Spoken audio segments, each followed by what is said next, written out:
Hi guys, in this video I'll show you how to use Deepseek AI. As you can see, I have already logged in with my account. If you want to know the website, simply go to Google and search Deepseek and you will see this website. Simply open this website, click on start now and you will be logged in into your profile. So once you log in, I will show you how you can use it. As you can see, this is basically same as ChatGPT, the history of your chats. Like I tried to generate an image, a YouTube issue.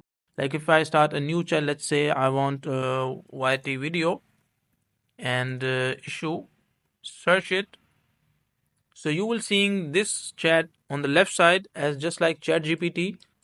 So it will explain here. And if you want to upload any file, let's say you like just like ChatGPT, any image or any file, you can upload it from here, from this section.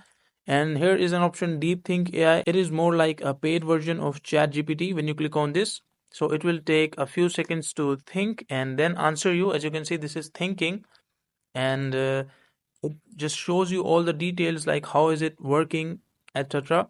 And after that, as you can see, here is another option, search web when necessary. This uses web when like you try to enter a problem. Let's say I face YouTube video quality issue, random message and send it. So it will search on web like what are the problems and what can be the solutions from web. And what is this? As you can see, this is giving run a speed test, switch to faster browser. So this is the like process. Search a web, Deepthink AI R1.